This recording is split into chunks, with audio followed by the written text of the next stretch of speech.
17th of June 2023.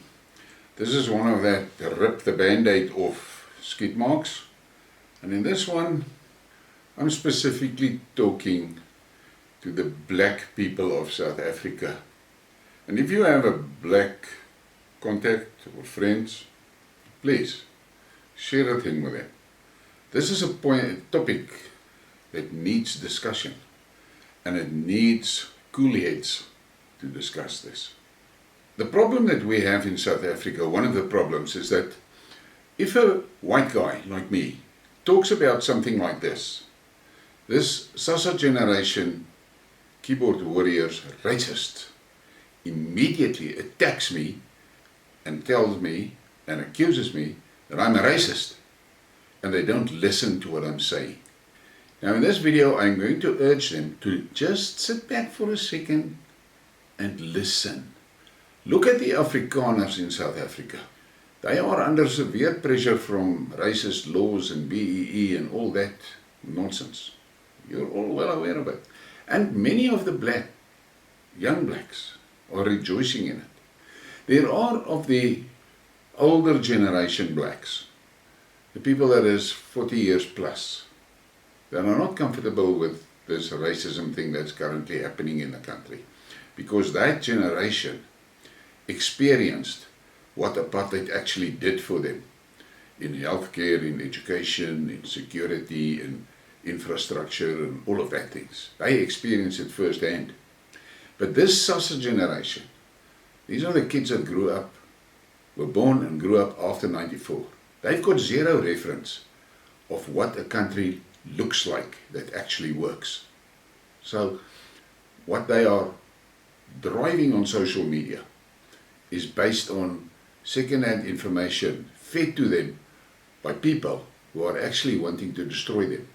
When the child grant was instituted, there were a lot of people that made a lot of noise about it and tried to point out of the danger of the system. But the ANC didn't listen.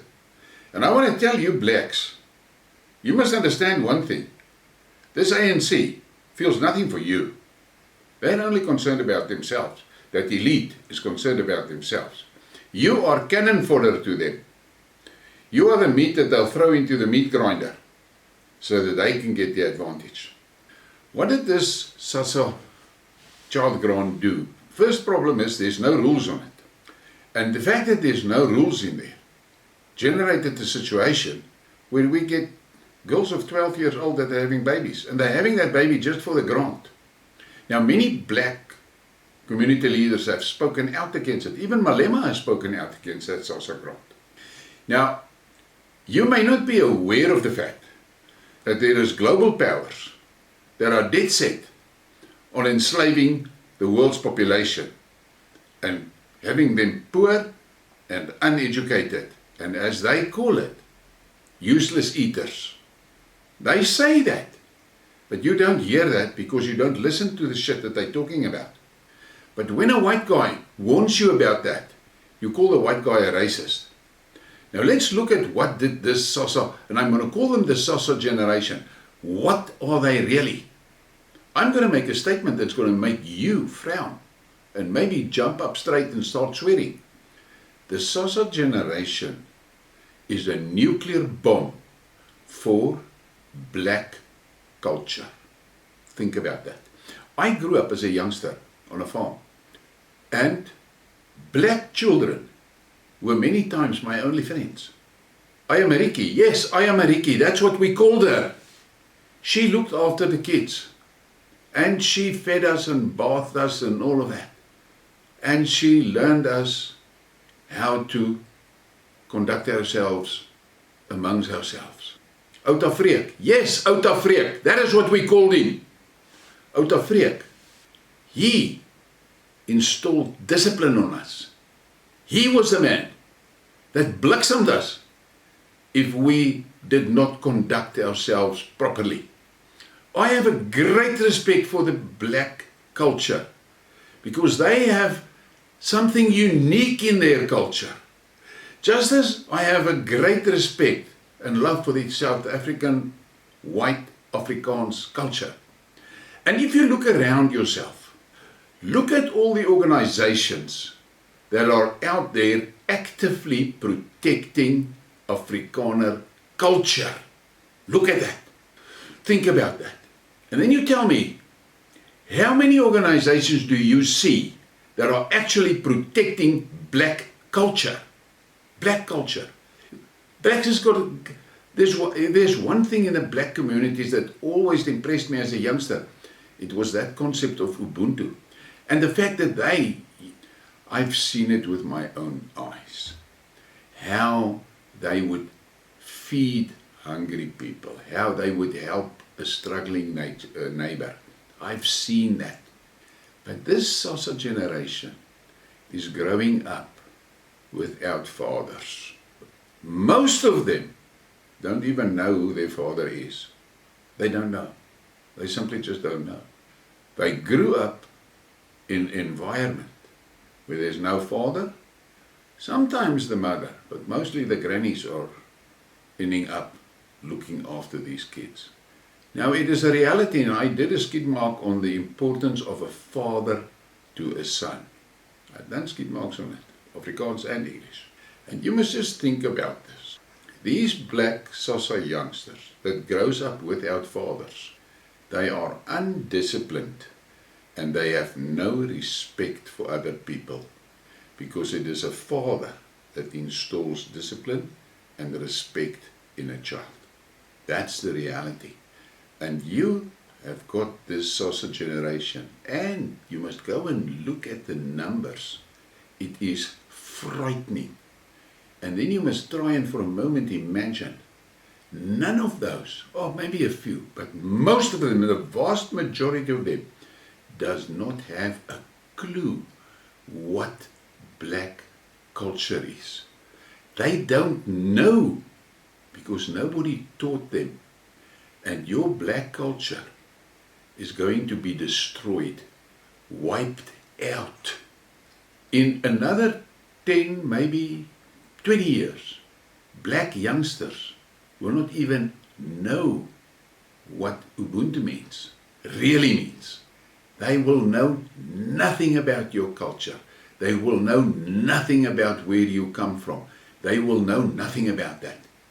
And that is how the globalists are reaching their goals. Destroy culture, destroy religion.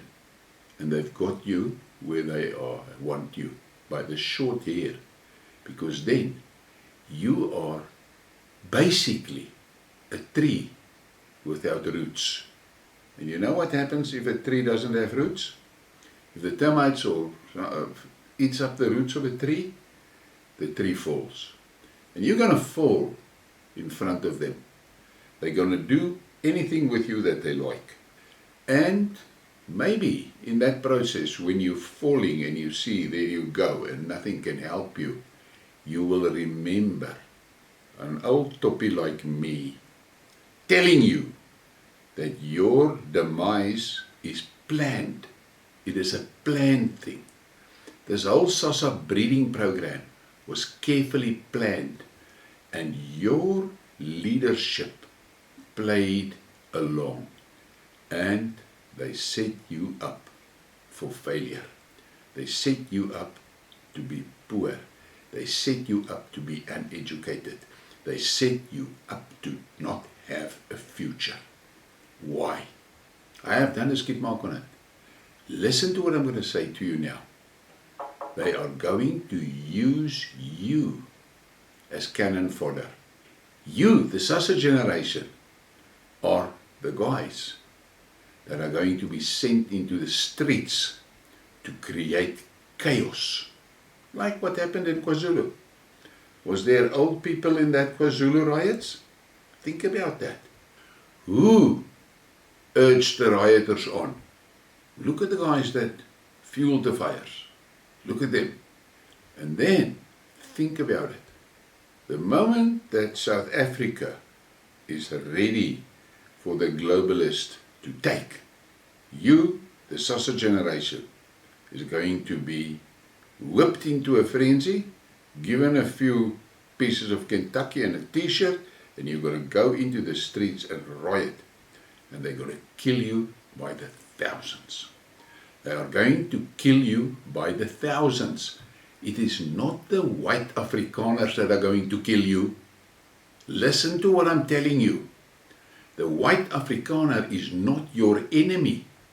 The white Afrikaner is most probably your only reliable ally, because the white Afrikaner understands what it means to fight for his culture, to fight for his country.